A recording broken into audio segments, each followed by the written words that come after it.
Leave it at that, Swami. Thanks so much for those details. Let me now also welcome on board Guruprasad Srinivasan from Quess Corp, joining in on the show right now to talk about how their business has been. Mr. Srinivasan, great to have you on the show. Thank you so much for joining in today. What have been some of the new hiring trends that you're seeing as the economy, one can say, has decisively opened up? All of us are sitting right here in the studios as well. Hey, thank you so much for having me on this show. So let me start with if I take India as a country, there are certain key things that are happening. First and foremost, we are coming out of wave 3. Second, there are a lot of intensification of digital backbone that is getting intensified across commercial establishments and businesses. Infrastructure development is a third reinforcement, which also, part of the budget, we heard a lot of area that is being focused around infrastructure.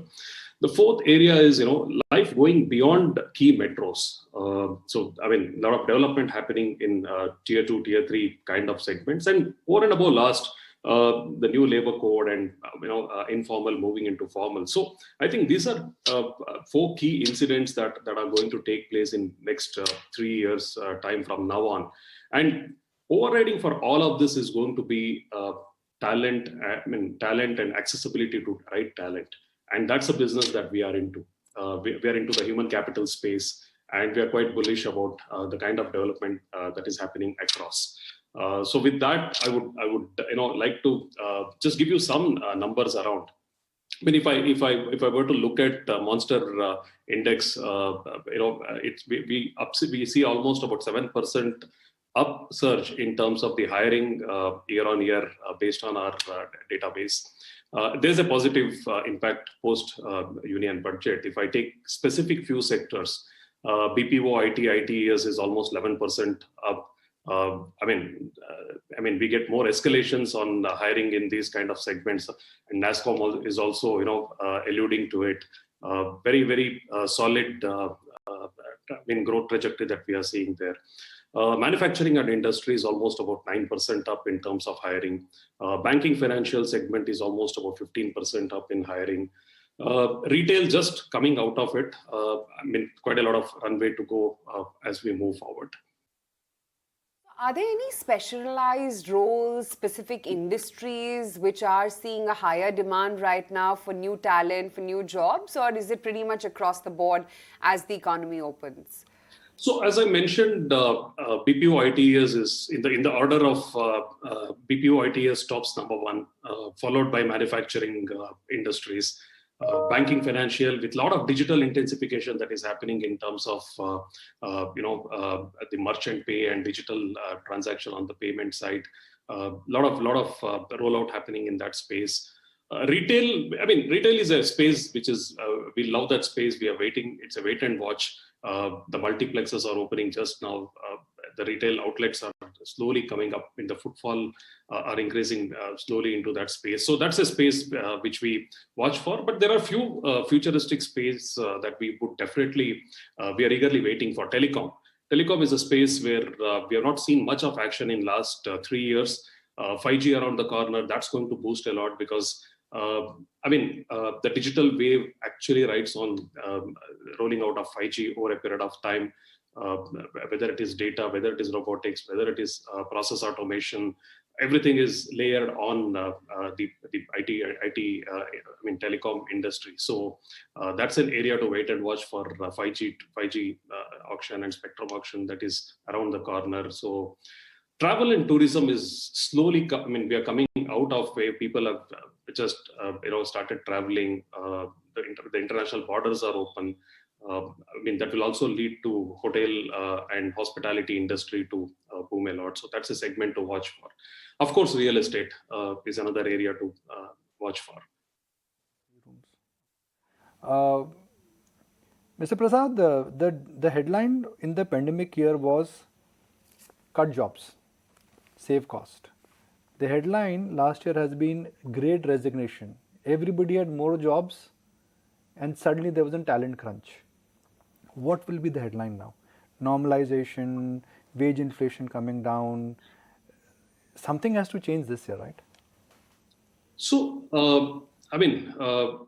I don't think so. There's a definition on wage or the discussion around optimization would revolve anymore. I think it's largely to do with, uh, how fast the talent can be hired. I think that's where it is. The game is going to change because earlier in technology, every 2 years there used to be a new release that used to happen, but now it is in 8 weeks there is a new release that happens. You need not wait for any upgrades for so long, and technology changes rampantly. So if I don't have access to talent, then it's going to be so. It's the speed of hiring. If I were to put it as a tagline, it's going to be availability of resource at a faster timeline. I look at the CMI data, it tells me a surge in unemployment. That's the very raw data. I look at the EPFO data, it tells me a very different picture. They both are data points, they both are related to job. What is the right way of looking at data?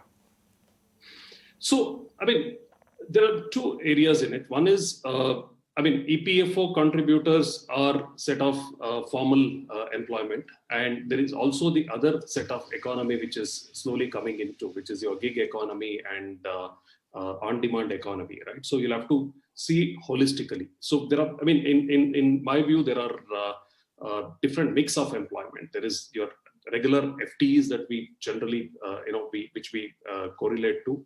Then you have a set of fresh entrants who come into the entry-level jobs, trainees, apprentice trainees. The third level, which is into the gig economy. So we'll have to see it holistically.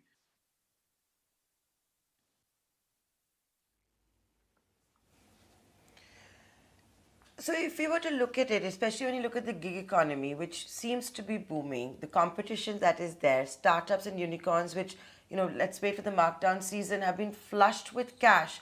What has that really meant for the gig workers? So it's a new form of employment which is coming into, and it's all about taskers on one side of the platform, and you have the task givers on the other side of the platform. So we have an investment in this space where we have invested in a company called Taskmo, where we have taskers, and on the other side we have task givers. So typically we match the task to be performed on a specific case-to-case basis, and whether it is like whether onboarding a merchant at a specific store, and these are non-repetitive in nature, and it works well for individual who doesn't want to stick to a full-time role, but do this for 8 to 10 hours during the day and earn more.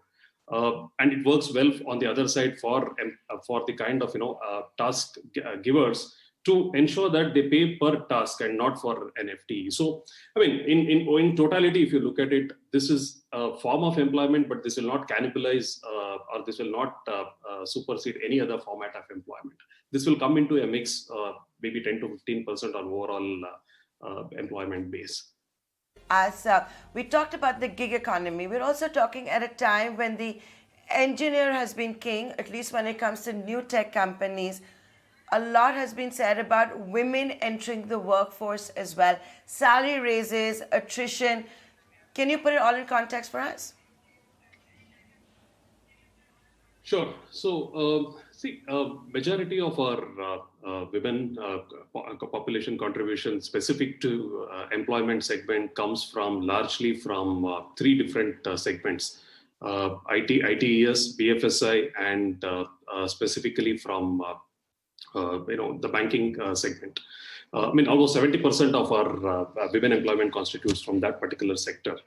And the kind of penetration that we are seeing in terms of job, we almost have, our job rises to 30% in ITes segment. And in BFSI, it's about 13% uptick from last year. And within within ITes and BFSI, in totality, it contributes about 70% of women employment.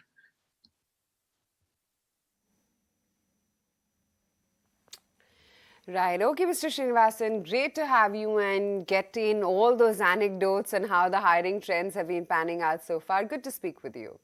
Thank you.